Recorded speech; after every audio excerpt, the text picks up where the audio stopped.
Quer dizer, algumas se recusam a crescer, né? A gente vê muitos homens aí de 40 agindo como se tivesse 18, mas tem muita mulher de 50 agindo como se tivesse 16. Algumas pessoas se recusam a crescer, se recusam a amadurecer. Mas, falando em termos gerais, o homem chega à fase adulta e, obviamente, o processo natural é que ele amadureça. E as águias também têm um processo de amadurecimento. Depois do amadurecimento da fase adulta, o que acontece com os homens? Eles envelhecem, não é assim? As pessoas envelhecem, né? E as águias também. Aí o bico, ele que é uma curva, ele se torna, aquela que cresce um pouquinho, se torna mais frágil, de modo que ele não consegue. Ele não consegue mais pegar suas primeiras garras, também se tornam enfraquecidas. As penas se tornam grossas e pesadas. E aí a águia tem, irmã Silene, ela tem uma opção.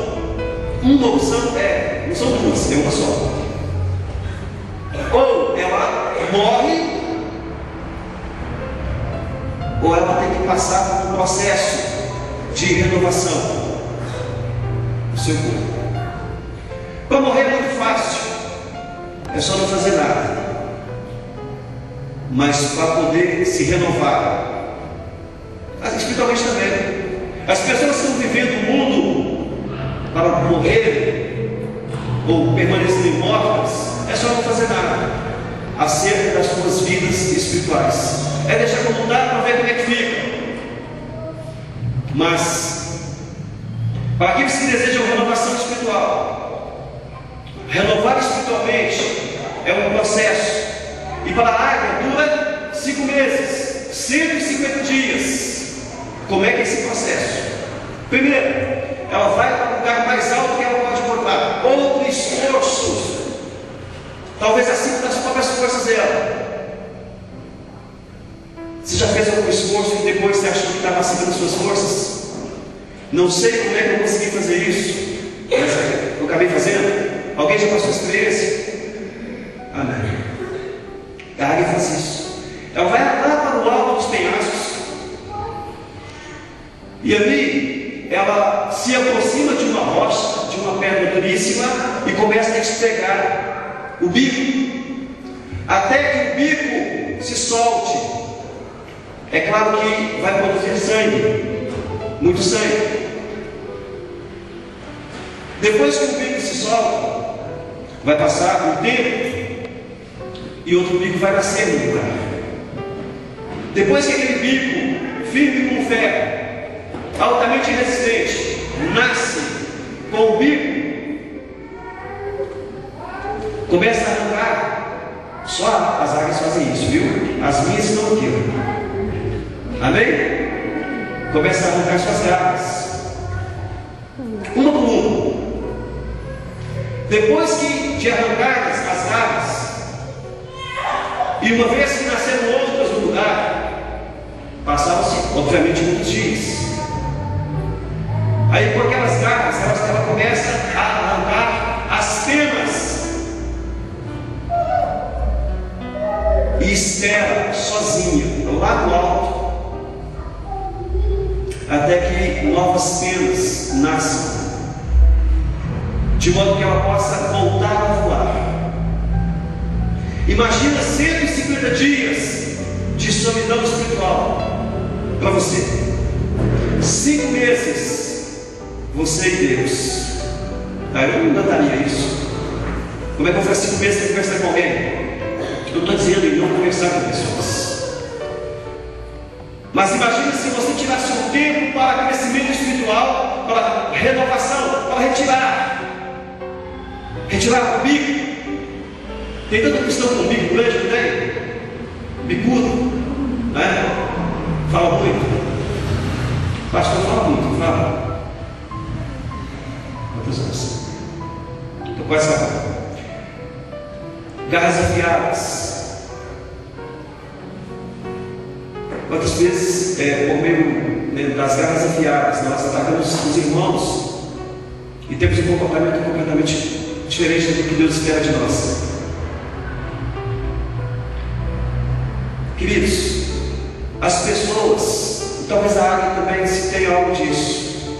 Eu não quero que ninguém me veja nunca. Lá, essa é a minha esposa. E a Águia também? Não, né? Já pensou? Aquela águia como se toda de penada, marcada com manchas de sangue do bico, das garras. Que coisa esquisita, né? E a águia é um animal tão bonito que a gente vê voando, né? Até mesmo em imagens. Na verdade, a gente não gosta de nos ver exposto nas nossas fraquezas. E a nudez, a Bíblia combate o pecado com a nudez. E nós não queremos os nossos pecados expostos. Mas para que haja uma renovação espiritual, o ser humano precisa expor o seu pecado a Deus. E muitas vezes precisa expor o seu pecado a uma outra pessoa, a um outro homem. Você sabe uma coisa interessante? A Bíblia diz confessar os pecados uns aos outros. Eu não entendi muito bem. Mas sempre achei, depois que eu me converti, que isso não justifica a questão da confissão ao rituar, a confissão no pé do ouvido. Não é isso. Mas uma coisa eu entendi quando alguém explicou da seguinte forma: muitas vezes você confessa o seu pecado a Deus e volta a cair nele. Mas quando você confessa o seu pecado ao irmão, você sabe que tem alguém de carne e osso que pode te cobrar o teu pecado. Alguém mais está te acompanhando naquela situação e pode te trazer um pouco a você. Interessante que as pessoas muitas vezes temem mais um homem do que a Deus.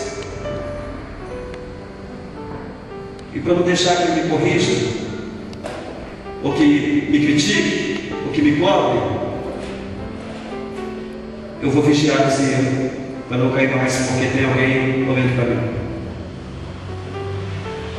Isso é fato. Mas uma coisa interessante: voar com águias, estar nos céus espirituais. O que a águia faz? Primeiro, o próprio ninho dela é no alto. Ela não coloca o ninho em lugares baixos. Ela protegeu os seus filhotes. Irmãos, ela preservar os seus filhotes. Nós como cristãos, nós temos que ter esse cuidado de atentar para os nossos filhos. O que é que os nossos filhos andam vendo, assistindo, fazendo? Tem que cobrar mesmo.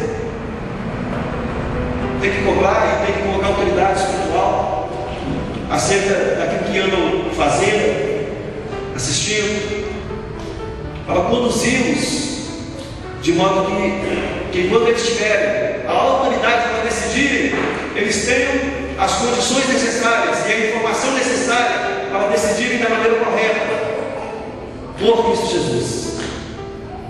Está entendendo? Quem está entendendo aí? Amém. Agora só tem um detalhe: como é que é o ninho da águia? Você sabe como é que é o ninho da águia? Primeiro, muitas folhas, muita ramagem, né? Só que os filhotinhos vão crescendo.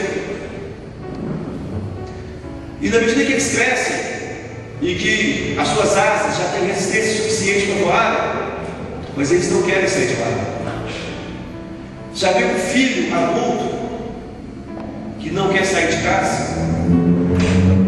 Quer ficar debaixo das asas da mamãe, vivendo às custas do papai?